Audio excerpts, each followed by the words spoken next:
Younous Omarjee, bonjour. Bonjour. Bienvenue dans ces studios. Vous condamnez les violences qui ont eu lieu samedi sur les Champs-Élysées? La violence ne sert jamais un mouvement et il ne sert pas le mouvement des Gilets jaunes. Et il faut aujourd'hui, et on va en parler, trouver des solutions politiques pour en sortir. Mais alors, est-ce que vous comprenez les Gilets jaunes qui ont participé aussi pour quelques-uns d'entre eux à ces violences? Est-ce que vous comprenez, ils disent, en fait, il n'y a qu'avec la violence qu'on arrive à se faire entendre? J'ai lu ça. C'est pas tout à fait faux, hein, quand on regarde le 10 décembre, le président de la République a fait des annonces en plusieurs milliards, alors que les syndicats, ça fait des années et des années qu'ils organisent des manifestations qui débouchent sur rien. J'ai lu ça également. Et ça doit nous faire réfléchir. Ouais. Je rentre de l'île de la Réunion. Ouais. Vous savez que le mouvement avait commencé fortement. Assez violemment d'ailleurs. Hein. Assez violemment à l'île de la Réunion. Ouais. Il y a eu quelques réponses qui ont été apportées par le gouvernement et malgré tout, l'insatisfaction est toujours généralisée à l'île de la Réunion. L'insatisfaction? Oui, donc manifestement... Mais sans violence, il y a moins de violence maintenant. Il y a moins de violence, de manière sporadique, ça repart et puis ça s'arrête. Manifestement, il n'y a pas eu de réponse qui soit à la hauteur des attentes des Français, bien sûr, et c'est les solutions politiques auxquelles il faut que le gouvernement s'attache aujourd'hui. Pour ce qui est de la métropole, le limogeage du préfet de police de Paris, c'est normal? Mais écoutez, c'est la République des fusibles, manifestement. Ça a toujours été comme ça? Non. Vous demandez la démission du ministre de l'Intérieur? Ben évidemment. Vous la demandez? Bien sûr, puisque la dignité d'un responsable politique, c'est de tirer les conséquences des dysfonctionnements qu'il a lui-même identifiés. Et la dignité est de ne pas faire reporter sur les serviteurs de l'État, mais d'assumer personnellement lorsque cela n'a pas marché. Et c'est Christophe Castaner lui-même qui dit qu'il y a eu des dysfonctionnements, alors qu'il en tire les conséquences. D'accord.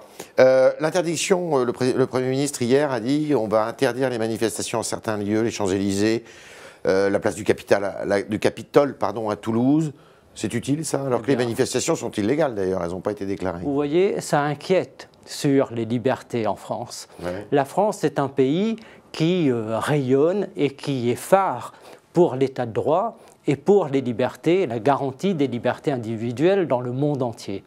Et à Bruxelles, mes collègues sont inquiets aujourd'hui du maintien des libertés en France, de la question de l'état de droit. Il y a eu un rapport voté au Parlement européen où il était appelé à un usage proportionné de la force. Vous avez des condamnations. C'est les forces de l'ordre qui se sont retrouvées agressées. Mais non, c'est toujours la responsabilité politique. Vous avez un rapport, une demande venant de l'ONU également. Donc manifestement, il y a des inquiétudes légitimes aujourd'hui en France sur la garantie des libertés individuelles et sur l'état de droit. Donc la loi anti-casseurs qui est actuellement au Conseil constitutionnel, vous ne l'approuvez pas? Non, et manifestement, il y a une atteinte portée au droit à manifester qui est un droit constitutionnel. Alors comment on sort de là, monsieur Omarjee? Comment on sort de cette crise des Gilets jaunes qui atteint donc également les départements d'outre-mer? Comment on en sort? Est-ce que le président de la République doit démissionner? D'abord, le président de la République et le gouvernement ont beaucoup attendu avant de commencer à apporter un début de réponse. Et puis, on est embarqué dans un grand débat qui dure depuis des semaines, et tout le monde est convoqué à l'attente des décisions qui pourraient en sortir. Mais pour le moment, on ne voit pas du tout, et personne ne voit quelle est la solution politique dessinée par le président de la République, sauf qu'il se met en scène. Ça passe par des annonces ou ça passe aussi par un acte politique, la dissolution de l'Assemblée nationale, la démission du président de la République? J'entendais ce matin Jean-Michel Apathy sur une autre chaîne qui évoquait une élection présidentielle anticipée. Manifestement, nous sommes dans une situation de confusion généralisée et les élections peuvent être un moment de clarification. Des élections anticipées, ça vous paraît possible? Il y aura les élections européennes et c'est pourquoi nous disons que ces élections européennes seront un moment important pour dire stop à Macron et non à sa politique. Et pourtant, vous en êtes loin, hein, parce que si on regarde les sondages, vous êtes la France Insoumise, le parti de M. Mélenchon, le parti de M. François Ruffin, le parti, vous avez plusieurs députés à l'Assemblée nationale. Si on regarde les sondages, c'est Manon Aubry, donc une jeune femme oui, brillante. Vous êtes en phase avec elle? Clairement. Et qui est D'accord. Qui a fait la preuve les sondages de combat contre l'évasion fiscale. C'est pas terrible. Hein. Oui, nous sommes au début d'une campagne. D'ailleurs, la gauche complètement émiettée. Hein. Oui, nous sommes au début d'une campagne qui va aller en s'accélérant, qui trouvera son moment le plus fort sans doute fin avril et mois de mai. Nous sommes, nous, rentrés dans cette campagne assez rapidement et nous sommes dans ce temps d'explication auprès des Français de notre programme. Le message passe pas. Et nous avons un programme, contrairement à nos concurrents. Eh bien, il faut aller au-devant des Français et l'expliquer. Mais il y a quand même, entre les sondages et la réalité politique aujourd'hui du pays, une forme de contradiction. Parce que la colère contre le gouvernement Philippe et le président de la République est très forte. Et d'un autre côté, vous avez des sondages qui sont... Hein. Oui, voilà. Donc, je pense que la réalité, sauf à ce qu'il n'y ait plus de logique politique, je pense qu'il y aura dans les urnes au soir du 26 mai une cohérence entre la réalité politique du pays et le... Ça fait quelque temps qu'il n'y a plus de logique politique dans ce pays. Vous dites, on est les seuls à avoir un programme faux. Monsieur le Président de la République a présenté une lettre dans laquelle il y avait des propositions. Monsieur Wauquiez a dit quelque chose. Votre président Mélenchon a dit quelque chose. Il a dit, c'est très simple, il faut sortir des traités. Oui. Une phrase aussi qu'il a prononcée, le protectionnisme, il faut aller vers un protectionnisme négocié. Dites-moi, oui. C'est pas tellement de gauche, ça. Mais vous savez, l'Union européenne est aujourd'hui la puissance la plus naïve au monde.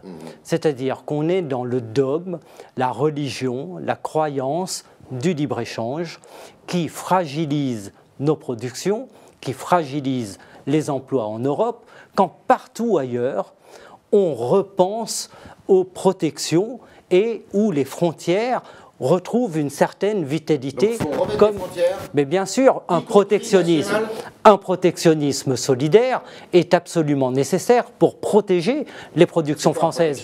Regardez l'accord.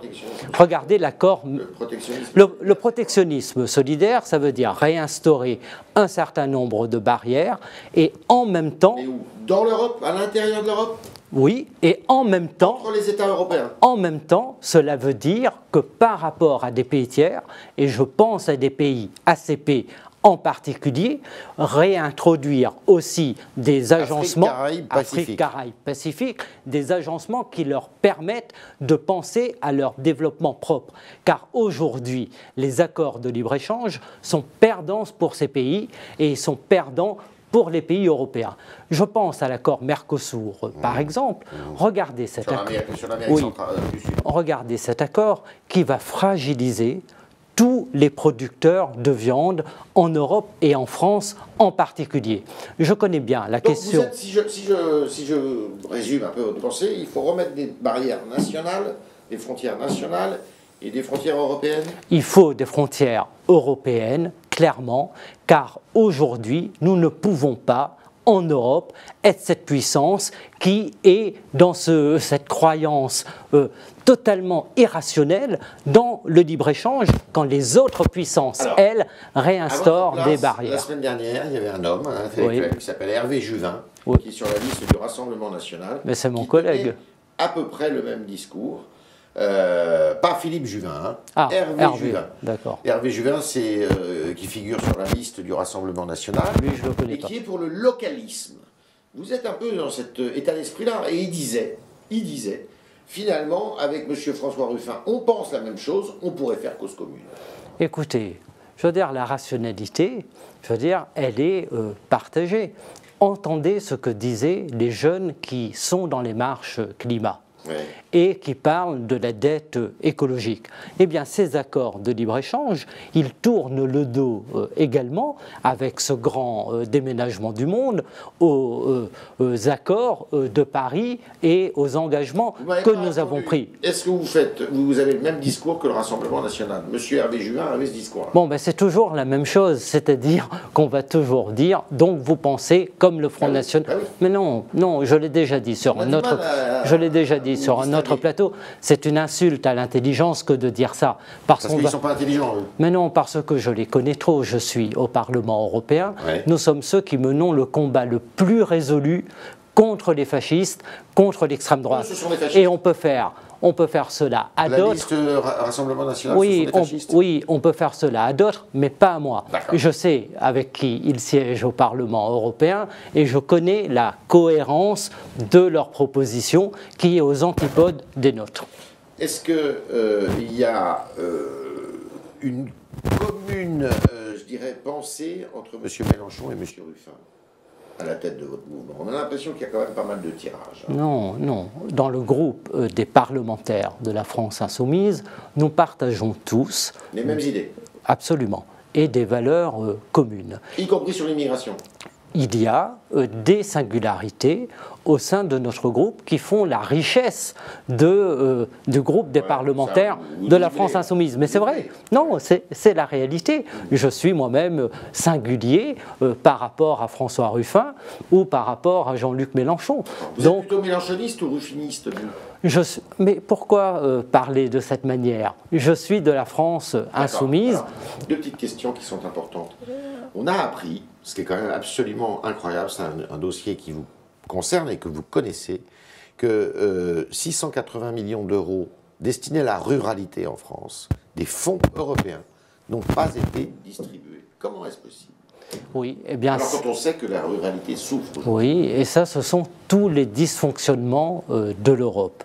Et c'est précisément contre cette complexification aujourd'hui des règlements européens et de la manière dont ils sont répartis dans l'ensemble des régions sur lesquelles il faut agir et arriver à des simplifications. Vous avez beaucoup de fonds européens qui ne sont pas, oui, et qui ne sont pas utilisés tout simplement parce que les règlements sont d'une complexité incroyable.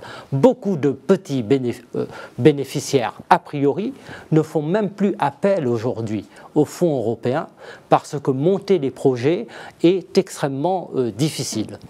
Vous êtes, Monsieur Omarjee, vous êtes de La Réunion. Oui. Pas loin de La Réunion, il y a une île qui s'appelle Mayotte, un archipel plutôt, qui s'appelle Mayotte, qui souffre beaucoup d'immigration, d'insécurité.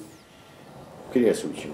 On ne la voit pas. C'est une situation très... Et La Réunion en souffre, parce qu'elle est en première ligne. C'est une situation très difficile. On ne parle pas suffisamment de démographie. C'est le 101e département français. Oui. Mayotte est aux portes, Mayotte est en Afrique, aux portes de l'Afrique. Je rappelle toujours que le continent africain verra sa population passer de 1 milliard à peu près d'habitants à 4 milliards 2 en 2100. Un enfant qui naît aujourd'hui, il aura 100 ans en 2100. Et la population de Mayotte elle-même est en dynamique démographique considérable. Vous savez, les problèmes historiques qui existent du fait des évolutions statutaires entre les Comores et Mayotte. Donc Mayotte est soumise à une pression qui est considérable. Une responsabilité de la métropole. Aujourd'hui, l'État est en dessous de tout. Je ne parle pas de ce gouvernement-là, je parle en général. Et la France n'a pas été à la hauteur de l'acte d'amour des Mahorais pour la République. Parce qu'ils ont décidé de rester dans oui, la et parce que vous savez que Mayotte, comme la Réunion et les autres Outre-mer, apportent à la France un domaine maritime considérable qui fait le bonheur des flottes espagnoles et bretonnes. On est avec Younous Omarjee, député européen de la France Insoumise ce matin dans les studios. Et c'est avec Julie Coulon-Profisi que nous allons poser vos questions désormais.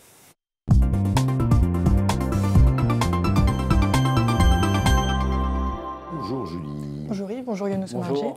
Alors une première question de 366 sur le chat du Figaro. Que pensez-vous du mouvement Youth for Climate par exemple?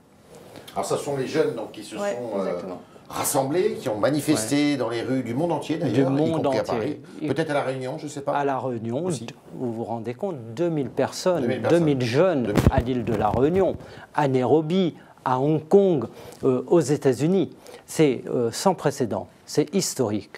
Je l'ai dit au Parlement européen, la jeunesse intime à notre génération l'ordre d'agir et l'ordre d'agir maintenant. Vous avez cette fibre écologiste, hein, vous? Ah oui, je suis profondément, oui.